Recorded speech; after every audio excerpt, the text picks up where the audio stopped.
Hello students, welcome back to chemistry classes. Class 12th chemistry plus NEET plus JEE के इस segment में मैं श्रवण कुमार एक बार फिर से सभी बच्चों का वेलकम करता हूं। बच्चों आज हमारा सॉल्यूशन एंड कोलिगेटिव प्रॉपर्टीज़ का लेक्चर नंबर 26 है। ओके, आपको याद होगा कि जो हम लोगों ने लास्ट लेक्चर आपको प्रोवाइड किया था, लेक्चर नंबर 25, उसके अंदर हमने कोलिगेटिव प्रॉपर्टीज़ के जितने भी कॉन्सेप्ट थे, पॉइंट थे, वो कंप्लीट कर दिए थे। हर एक पॉइंट को बार बार रिवाइज करके आप लोगों के सामने कोलिगेटिव प्रॉपर्टीज़ का पूरा कॉन्सेप्ट हमने कंप्लीट कर दिया था। ठीक है, और एक न्यूमेरिकल भी आपको कराया था, जो हमने आपको कहा था कि 4 न्यूमेरिकल हम कराने हैं। हमें यहाँ पर हर एक कोलिगेटिव प्रॉपर्टीज़ के ऊपर एक न्यूमेरिकल कराना है। तो एक न्यूमेरिकल जो हमने कराया था वो तो आपके सामने है, NCERT इंटेक्स का इंटेक्स क्वेश्चन नंबर 2.9 आप लोगों के सामने डिस्कस किया था। ठीक है, पूरा क्वेश्चन आप लोगों के सामने अभी भी है। ठीक है, लास्ट लेक्चर में हमने अपना लेक्चर यहीं पर कंप्लीट किया था। ओके, आज हमें इसी इंटेक्स सीरीज़ के क्वेश्चन नंबर 2.9 के बाद के जो क्वेश्चन है 2.10, 2.11, 2.12, ओके, 3 क्वेश्चंस और हैं जो अलग अलग कोलिगेटिव प्रॉपर्टीज़ के ऊपर हैं। उन्हें कंप्लीट करते हैं और फिर हम लोग शुरू करेंगे इस चैप्टर का सबसे लास्ट टॉपिक। ओके, चलिए आप लोग नेक्स्ट क्वेश्चन का नंबर लिखिए। इंटेक्स का question number 2.10।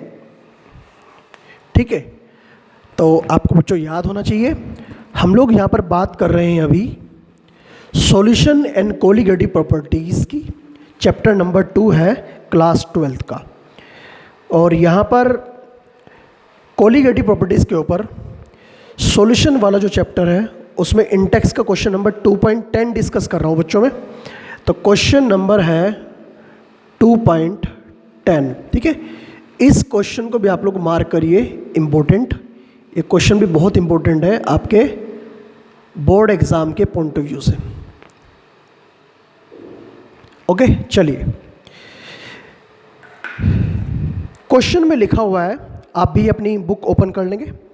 Boiling point of water at 750 mmHg is 99.63 degree Celsius.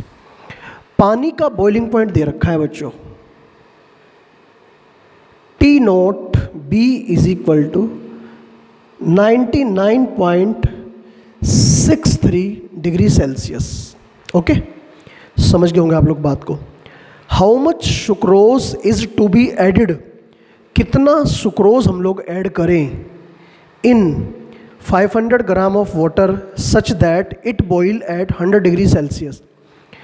ये कहा कि अगर हमें उस पानी को, जिस पानी में हमें सुक्रोज ऐड करनी है, सुक्रोज का मतलब होता है चीनी, सुक्रोज ऐड करनी है और वो 100 डिग्री सेल्सियस पर जाकर बॉईल हो, तो इतने टेम्परेचर पर बॉईल करने के लिए हमें ये बताना पड़ेगा solute W1 is equal to कितना सुक्रोज। सुक्रोज का फॉर्मूला होता है C12H22O11। तो कितना सुक्रोज हम लोग इसके अंदर ऐड करें। सुक्रोज का मोलिकुलर मास होता है 342। ठीक है, मोलिकुलर मास हमने निकालने आपको सिखाए थे स्टार्टिंग में। ठीक है, आपको याद होना चाहिए इस फॉर्मूले के अकॉर्डिंग इस मोलिकुलर मास ये। तो इसके अंदर हम लोग कितना सुक्रोज ऐड करें, किसके अंदर, solvent is equal to W2 कितना है 500 ग्राम, 500 ग्राम पानी के अंदर। ठीक है, ये हमें यहाँ पर देखना है। पानी सॉल्वेंट है यहाँ पर, और सॉल्वेंट के लिए आपको पता होना चाहिए बात, Kb की वैल्यू होती है 0.52 इतने केल्विन Kg पर मोल, केल्विन Kg पर मोल। वैसे न्यूमेरिकल में कांस्टेंट की वैल्यू गिवन होती है, हमें उसके साथ में छेड़छाड़ करने की नीड नहीं है, ठीक है। तो ये आप लोगों के सामने है सब कुछ, ठीक है। वैसे तो टेम्परेचर हम लोग पुट करते हैं केल्विन में, लेकिन एक छोटा सा कॉन्सेप्ट समझ लीजिए आप लोग। टेम्परेचर हम लोग केल्विन में पुट करते हैं, ओके। तो यहाँ पर दोनों के दोनों टेम्परेचर, ये भी और ये भी दे रखा है हमें डिग्री सेल्सियस में, ओके स्टूडेंट। तो अगर आप इन्हें केल्विन में कन्वर्ट करते हो तो इसके अंदर भी आपको 273 ऐड करना पड़ेगा और इसके अंदर भी आपको 273 ऐड करना पड़ेगा। दोनों के अंदर जब सेम क्वांटिटी ऐड करेंगे, ठीक, तो चाहे तो आप लोग Ts माइनस टी नोट, समझ गए, Ts माइनस टी नोट कर ले आप लोग ऐड करने से पहले, मतलब दिस माइनस दिस, और चाहे आप लोग Ts माइनस टी नोट कर ले 273 ऐड करने के बाद में, वैल्यू सेम आएगी, क्योंकि दोनों की दोनों क्वांटिटीज़ में, दोनों की दोनों वैल्यूज़ में आप लोग सेम नंबर ऐड कर रहे हो। इसलिए टेम्परेचर का डिफरेंस केल्विन में भी और डिग्री सेल्सियस में भी सेम आएगा। ये बात आप लोग हमेशा ध्यान रखेंगे बच्चों। तो अब आपकी मर्जी है, आप लोग ऐड करना चाह रहे हो या फिर नहीं चाह रहे हो। वैसे कोई फ़र्क नहीं पड़ने वाला, डिफरेंस इसमें भी और उसमें भी सेम आना है बच्चों। समझ गए मेरी बात को आप लोग? ओके, समझ गए ना? अच्छा, तो ये आप लोग के सामने। तो अभी हमारा फॉर्मूला क्या है? हमारा फॉर्मूला है इस क्वेश्चन को सोल्व करने का, एलिवेशन इन बॉइलिंग पॉइंट का, delta TB is equal to K B into W1 into 1000 upon M1 into W2, ठीक है। यह आप लोग के सामने फॉर्मूला रखा हुआ है। अब इसे लिख सकते हैं हम लोग फॉर्मूले को, TSB minus T naught B is equal to K B into W1 into 1000 upon M1 into W2। सब कुछ आपके सामने है। क्या क्या गिवन है यहाँ पर TSB गिवन है, टी नोट बी गिवन है, KB ये भी गिवन है, M1 W2, बस यहाँ पर W1 फाइंड आउट करना है। सब कुछ गिवन आप लोगों के सामने, आपको तो बस वैल्यू पुट करनी है and the find the value of W1। तो लिख सकते हैं, put all the values given and find W1। ये हो जाएगा आप लोगों का आंसर। कैलकुलेशन बिल्कुल एक्यूरेटली करनी है, तभी आंसर सही आएगा, ठीक है स्टूडेंट। ये NCERT इंटेक्स का क्वेश्चन नंबर 2.9 है, 2.10 है सॉरी, और जो कि बेस्ड है एलिवेशन इन बॉइलिंग पॉइंट के ऊपर, ठीक है। वीडियो स्टॉप करिए, नोट करिए, फिर मैं आता हूँ क्वेश्चन नंबर 2.11 की तरफ।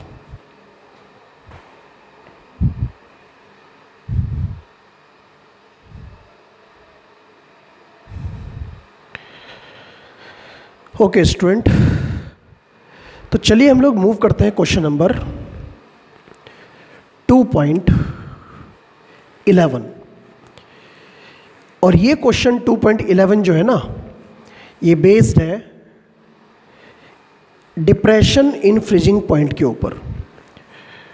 मैं बार बार आपको ये बात बोलना चाह रहा हूँ या बोल रहा हूँ कि क्वेश्चन की कैलकुलेशन आप लोग खुद करें, कंप्लीट करें, अपने आप करें, ठीक है। क्वेश्चन नंबर 2.11 इंटेक्स का,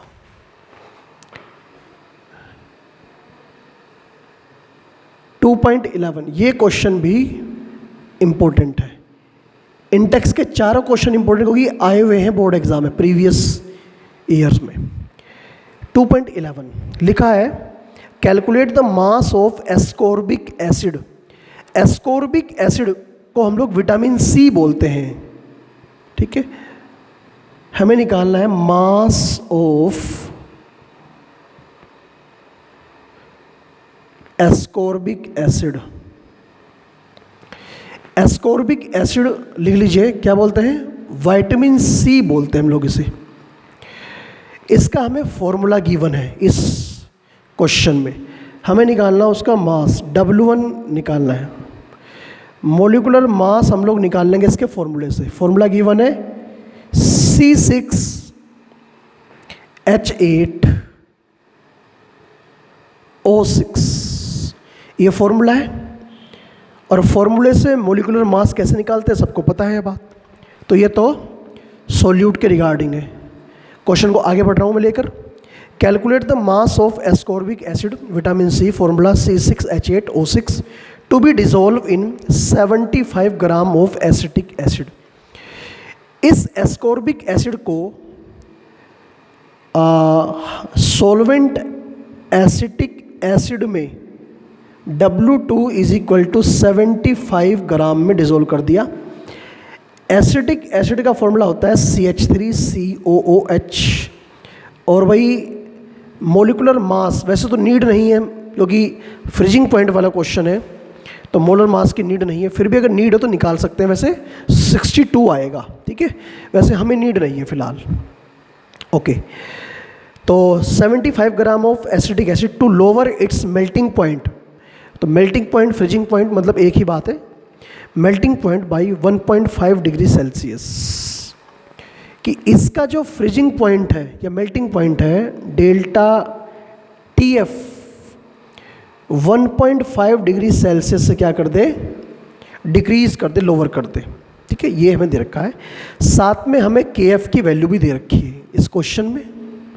KF की वैल्यू दे रखी है कितनी, ये है आपकी 3.9 इतने केल्विन kg पर मोल, सब कुछ दे रखा है। तो फॉर्मूला हमें सीधे अप्लाई करना है बच्चों इस क्वेश्चन में। क्या फॉर्मूला है, delta TF is equal to KF into W1 into 1000 upon M1 into W2। तो इसे यहाँ से क्या कर लेना है, फाइंड आउट कर लेना है। तो बस हो गया क्वेश्चन सोल्व। तो इजी क्वेश्चन है बच्चों ये। तो वीडियो स्टॉप करिए, क्वेश्चन नोट करिए और कैलकुलेशन कंप्लीट करिए सभी बच्चे। फाइनल तक आंसर निकालिए, चाहे आपको आंसर किसी भी कंडीशन में कितनी भी टाइम लगाकर निकालना पड़े। ओके, नोट करिए बच्चों से आप लोग।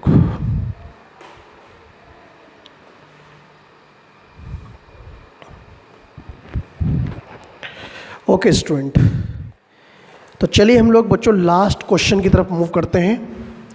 और अब है हमारा क्वेश्चन नंबर 2.12, इंटेक्स का क्वेश्चन नंबर 2.12।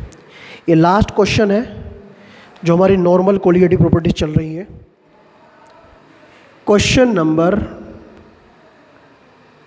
2.12 ये भी इम्पोर्टेंट क्वेश्चन है।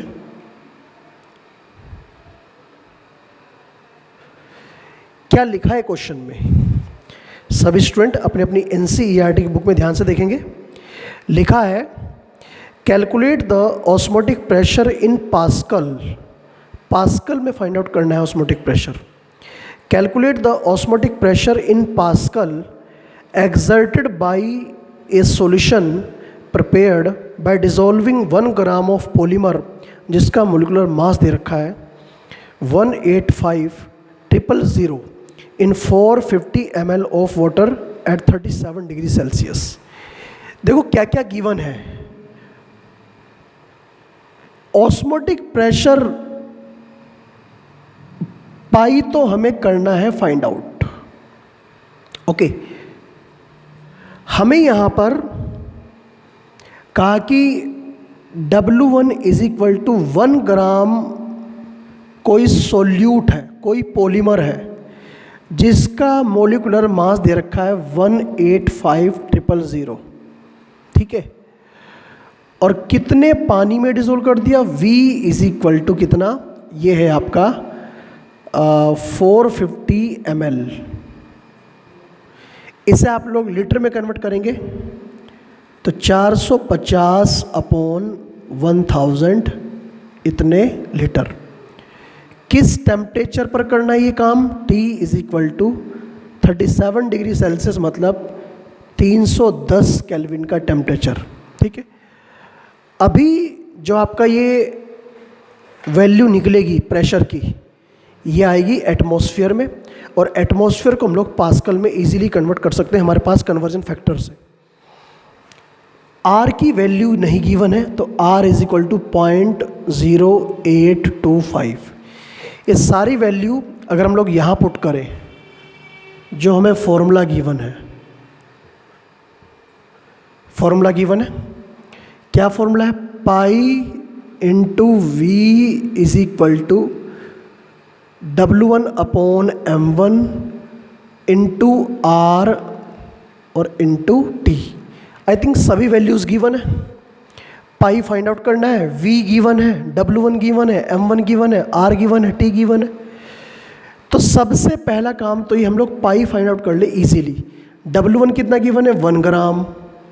R की value 0.0832, temperature 310 upon volume 450 upon में 100 है, वो थोड़ी 1000 है, वो ऊपर चला जाएगा तो 1000 यहाँ पर आ जाएगा, और इंटू 185 और ये आपका 000। ये सारी वैल्यूज़ आपको सामने लिखी हुई है। सिंप्लीफाई करने के लिए 3 0 से 3 0 कैंसिल कर दीजिए, 1 0 से ये 0 कैंसिल कर दीजिए, थोड़ा सा और सिंपल हो गया। ये कितना बचा? 0.0832 इंटू 31 अपॉन 45 और इंटू 185। ये जो आंसर आप निकालोगे, ठीक है, ये आंसर तो आपका आएगा एटमॉस्फेयर में। ठीक है, एटमॉस्फेयर में आएगा। लेकिन जब आप इस पाई को पाई इंटू 10⁵ से कर दोगे मल्टीप्लाई, तो ये आएगा इन पास्कल। ठीक है, कारण क्योंकि 1 एटमॉस्फेयर इज इक्वल टू होता है बच्चों 10⁵ पास्कल। ठीक है, ये आपको हमेशा ध्यान रखना है। कन्वर्जन फैक्टर्स आपको 11th क्लास का जो चैप्टर नंबर 1 है, basic concept of chemistry and mole concept, वहाँ पर बहुत सारे कन्वर्जन्स आपको पढ़ाए जाते हैं, तो उसके अकॉर्डिंग हमने ये कर लिया। तो ये लास्ट क्वेश्चन था कोलिगेटिव प्रॉपर्टीज़, उसके ऊपर न्यूमेरिकल्स कंप्लीट हुए। बाकी जब हम लोग NCERT एक्सरसाइज के क्वेश्चंस करेंगे, बाकी हम लोग वहाँ पर सोल्व करेंगे। तो सभी स्टूडेंट यहाँ तक का पोर्शन नोट करिए, और अब हम लोग इस चैप्टर का सबसे लास्ट टॉपिक है, ठीक है, एबनॉर्मल कोलिगेटिव प्रॉपर्टीज़ या फिर वांट हॉफ फैक्टर, एक बार वो डिस्कस करते हैं बच्चों।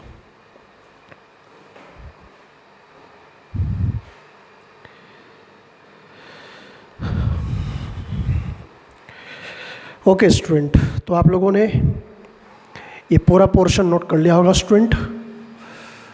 तो अभी मैं शुरू करने जा रहा हूँ, स्टार्ट करने जा रहा हूँ abnormal colligative properties.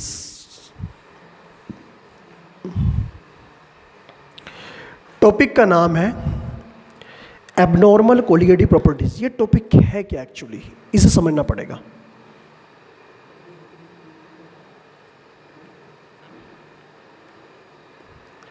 Abnormal colligative properties.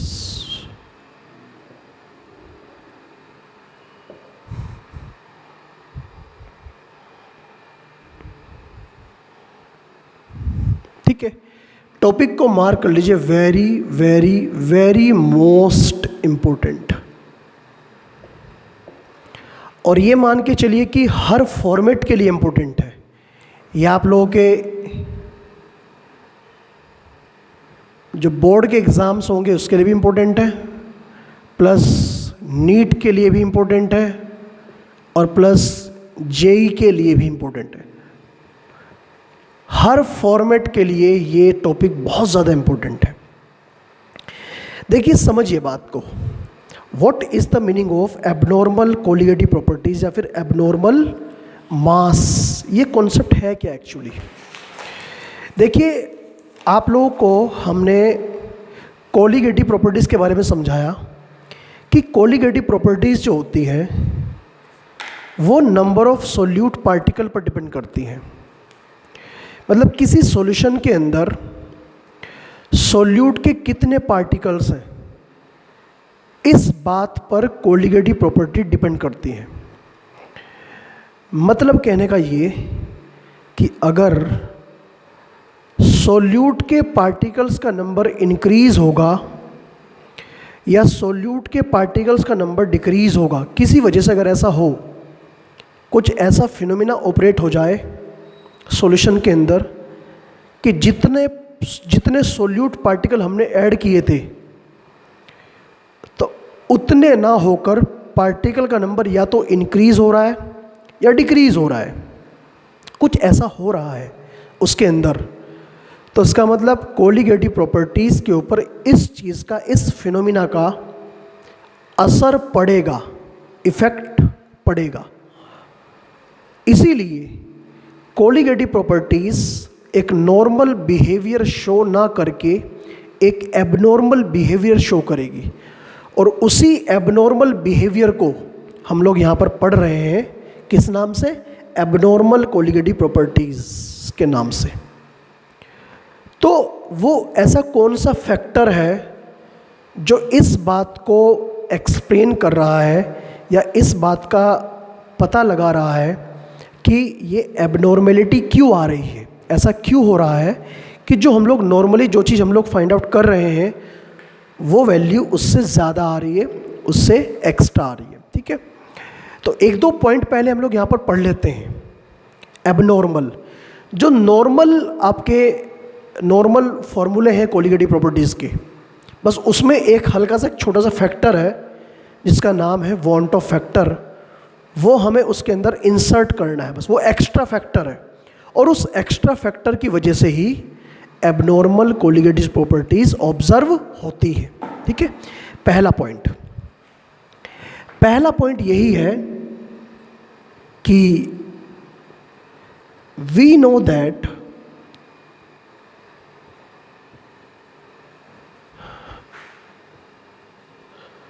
all the colligative properties are depend upon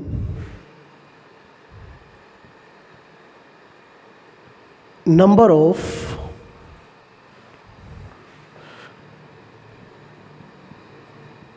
solute particles। ठीक है, सोल्यूट पार्टिकल पर डिपेंड करती है। इसका मतलब क्या हुआ, this means if number of particles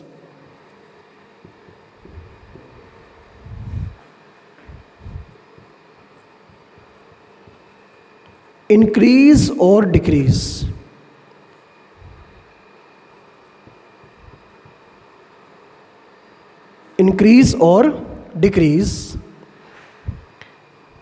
then colligative properties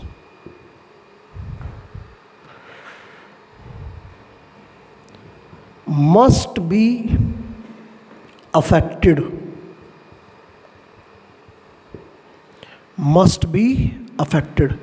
तो इस इंक्रीज और डिक्रीज होने का, अगर पार्टिकल्स का नंबर बढ़ेगा या घटेगा तो कोलिगेटिव प्रॉपर्टीज़ के ऊपर इसका असर पड़ेगा।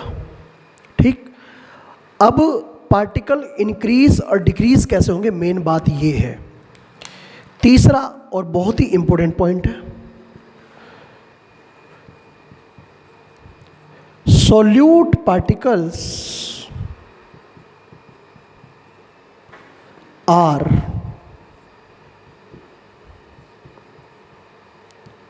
increased और डिक्रीज्ड, दोनों काम हो सकते हैं, इंक्रीज भी हो सकते हैं, डिक्रीज भी हो सकते हैं, bye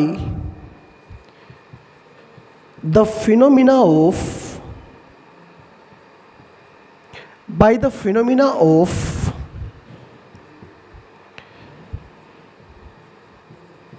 dissociation, by the phenomena of dissociation और एसोसिएशन। ये यहां पर दोनों की पॉइंट है। पार्टिकल्स डिसोसिएट होते हैं कैसे? किसी सोल्यूट को हमने पानी में डाल दिया और एक पार्टिकल ने टूटकर 2 बना लिए, 3 बना लिए, 4 बना लिए, हो सकता है ऐसा।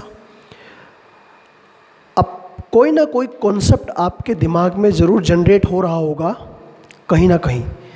जैसा आपने सुना होगा कि अगर NaCl को हम लोग पानी में डिज़ोल्व करते हैं तो एक NaCl का पार्टिकल, मतलब एक मॉलिक्यूल NaCl का एक पार्टिकल जब टूट जाता है तो 2 पार्टिकल बनाता है, एक Na+ का और एक Cl- का। कोलिगेटिव प्रॉपर्टीज़ पार्टिकल साइज पर डिपेंड नहीं करती, पार्टिकल के नंबर पर डिपेंड करती है। मैंने बार बार ये बात फोकस की और मैंने लिखवा भी दिया यहाँ पर, साइज पर डिपेंड नहीं करती, मतलब मैं लिख भी रहा हूँ उस बात को। Colligative properties does not depend upon size of solute particle. Solute particles के साइज पर डिपेंड नहीं करती, नंबर पर डिपेंड करती है। इसीलिए जब पार्टिकल्स ब्रेक होंगे, टूटेंगे, तो क्या होगा? डिसोसिएशन, पार्टिकल डिसोसिएट हो गया। और जब 2 पार्टिकल आपस में मिलेंगे तो मिलकर क्या बनाएंगे?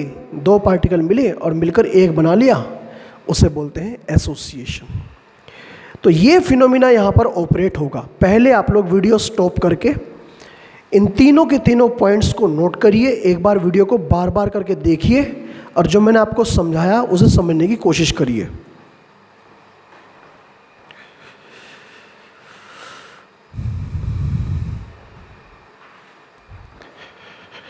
ओके स्टूडेंट, तो आज के लेक्चर को तो बच्चों हम लोग कंप्लीट करते हैं यहीं पर, और नेक्स्ट लेक्चर में मिलते हैं एक बार, यहीं से अपनी बात को शुरू करेंगे और कोशिश करेंगे जहाँ तक भी डीपली से डीपली जाकर आपको इस बात को समझा सकूँ मैं, तो मैं समझाऊँगा।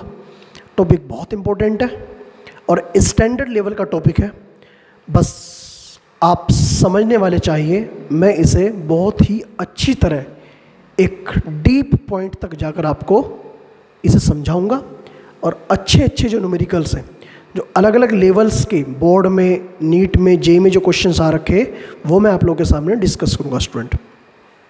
तो अभी मैं इस लेक्चर को कंप्लीट कर रहा हूं, तो आज के लिए इतना रखते हैं और मिलते हैं नेक्स्ट लेक्चर में। Thank you, all the best.